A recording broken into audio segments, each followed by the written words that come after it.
Good morning, students. I hope you are good at your side. This is your social science class. Your today's topic is economic activity.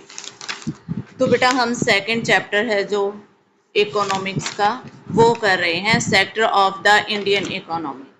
तो आपको इस picture में काफ़ी सारी activity होती नज़र आ रही है। इकोनॉमिक एक्टिविटीज़ क्या है? What are economic activities? Those activities which of perform to generate income are called economic activity. वो एक्टिविटी जिनको हम इनकम के लिए जनरेट करते हैं इकोनॉमिक एक्टिविटी कहलाती है। जैसे agriculture, vegetable store, labourers, fishing, tailor, pani puri selling, brick forming, sari selling, ये सारे इकोनॉमिक एक्टिविटी हैं। लेकिन आपको पता होना चाहिए ये एक्टिविटी कौन सी एक्टिविटी में कंसीडर होती है। तो इसके बाद हम करते हैं क्लासिफिकेशन ऑफ इकोनॉमिक एक्टिविटी। तो जो इकोनॉमिक एक्टिविटी है उनको उनका 3 टाइम क्लासिफिकेशन किया गया है। यानी कि फर्स्ट जो क्लासिफिकेशन है वो on the basis of nature of activity, यानी कि प्राकृतिक जो गतिविधियां हैं उसके आधार पर। सेकंड जो क्लासिफिकेशन है इकोनॉमिक एक्टिविटी का वो है on the basis of employment condition, यानी कि रोजगार की जो कंडीशन है उसके आधार पर।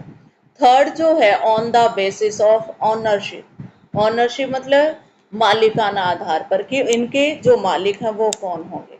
तो सबसे पहले हम करते हैं on the basis of nature of activity. इनको 3 पार्ट्स में बांटा है। फर्स्ट है primary activity, second secondary activity, third tertiary activity. अब जो सेकंड क्लासिफिकेशन है वो है on the basis of employment condition.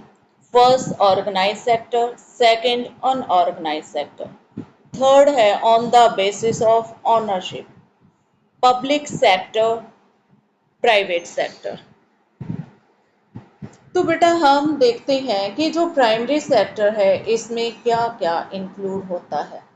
Sector which directly connected with nature, वो वाला सेक्टर जो डायरेक्टली कनेक्ट है नेचर से, जैसे agriculture, mining, dairy, fishing, forestry, ये सभी प्राइमरी सेक्टर में आते हैं। When we produce something by exploitation natural resource, it is an activity of primary sector. तो इसी को हम क्या कहते हैं? प्राइमरी सेक्टर की एक्टिविटी कहते हैं। It provide the base for all other product. आप सबको पता है कि जो प्राइमरी सेक्टर है उसे प्राइमरी इसीलिए कहा जाता है क्योंकि ये जो दूसरे प्रोडक्ट हैं सबको बेस प्रोवाइड करवाता है। This sector is also agriculture and related sector. इस सेक्टर को एग्रीकल्चर एंड रिलेटेड सेक्टर कहा जाता है क्योंकि आप यहाँ देख सकते हो कि आपको एक एग्जाम्पल दिया गया है। टी शर्ट किससे बनी है? टी शर्ट बनी है कॉटन से। तो टी शर्ट के लिए पहले कॉटन चाहिए, तो कॉटन किसका प्रोडक्ट है? प्राइमरी सेक्टर का है। तो टी शर्ट बनाने के लिए पहले प्राइमरी सेक्टर की नीड होगी। तो इसीलिए ये जो सेक्टर है सभी को बेस प्रोवाइड करवाता है और यही वो सेक्टर है जो लार्जेस्ट एम्प्लॉयर को डेवलप करता है, लेकिन ये जीडीपी में इतना ज़्यादा कंट्रीब्यूशन नहीं करता।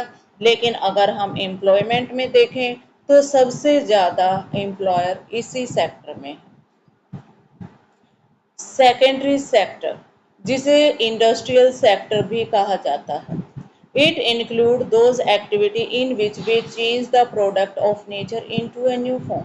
इसमें वो वाली एक्टिविटी इंक्लूड होती हैं जिसमें प्रोडक्ट को चेंज करके एक नया रूप दिया जाता है, जैसे कॉटन, क्लॉथ, शुगर केन से sugar, jaggery, car manufacturing, paper manufacturing. When natural product are change into other form through manufacturing, जब नेचुरल प्रोडक्ट को किसी दूसरे रूप में बदला जाता है मैन्युफैक्चरिंग की प्रोसेस से, तो इसे सेकेंडरी सेक्टर कहा जाता है। इसे बेटा मैन्युफैक्चरिंग सेक्टर कहा जाता है। और इट इज ऑर्गेनाइज सेक्टर, ये कैसा है, ऑर्गेनाइज है, और इसमें यूज की जाती हैं बेटर टेक्निक। और ये सेक्टर है जो एम्प्लॉयमेंट प्रोवाइड करवाता है, लेकिन जो प्राइमरी सेक्टर है वहाँ के जो सरप्लस वर्कर होते हैं उनको वर्क प्रोवाइड करवाता है इंडस्ट्रियल सेक्टर। थर्ड है बेटा टर्शियरी सेक्टर। इस सेक्टर को सर्विस सेक्टर भी कहा जाता है। It include activity that help in the development of primary and secondary sector. इसमें वो एक्टिविटी आती हैं जो प्राइमरी और सेकेंडरी सेक्टर के डेवलपमेंट को हेल्प करती हैं, जैसे transport, bank, teacher, doctor, barber, cobbler, lawyer. ये सेक्टर भी ऑर्गेनाइज सेक्टर है, यूज़ करता है बेटर टेक्निक, और ये वाला जो सेक्टर है शेयर करता है एम्प्लॉयमेंट इंक्रीजिंग में। और यही सेक्टर है, इसे सर्विस सेक्टर कहा जाता है, और ये सेक्टर है जो सर्विस जनरेट करता है, ना कि प्रोडक्शन।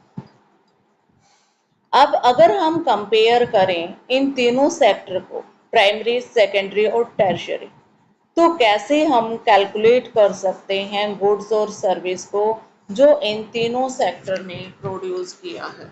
तो बेटा इसको हम कैलकुलेट करते हैं ग्रोस डोमेस्टिक प्रोडक्ट यानी कि जीडीपी से। तो यहाँ पर आपको कंपेयर करके दिखाया गया है कि तीनों सेक्टर को कैसे कंपेयर किया जाता है। अब ये एग्जाम्पल हमने पहले भी किया है कि अगर हम इन चीज़ों को कंपेयर करते हैं तो सबसे पहले यहाँ पर एक एग्जाम्पल लिया है 10 kg व्हीट। तो यहाँ पर गेहूँ लिया और गेहूँ को 20 रुपये केजी खरीद लिया गया और एक आटा चक्की वाले को बेच दिया गया। आटा चक्की वाले ने उस गेहूं को 30 रुपये किलो बिस्किट कंपनी को बेच दिया और लास्ट में 50 रुपीज के बिस्किट बन गए, जो कि एक फाइनल गुड्स है। तो बेटा ये जो दोनों इंटरमीडिएट गुड्स हैं, क्योंकि अगर हम इन दोनों को बार बार कैलकुलेट करेंगे तो जो हमारा फाइनल गुड्स है वो सही तरीके से नहीं आएगा। When we calculate the production of each sector, we only added the value of final goods rather than intermediate goods। यानी कि जब हम कैलकुलेट करते हैं प्रोडक्शन को प्रत्येक सेक्टर के, तो हम फाइनल गुड्स की वैल्यू को ही ऐड करते हैं, ना कि उनके जो बीच में गुड्स को यूज किया गया है उसको काउंट नहीं किया जाता। Comparing the three sectors GDP, the value of final goods and service produced within the country during 1 year is called GDP। तो जो वैल्यू है बेटा फाइनल गुड्स और सर्विस की जो प्रोड्यूस हुई है कंट्री में एक साल के अंदर, उसे क्या कहा जाता है, जीडीपी।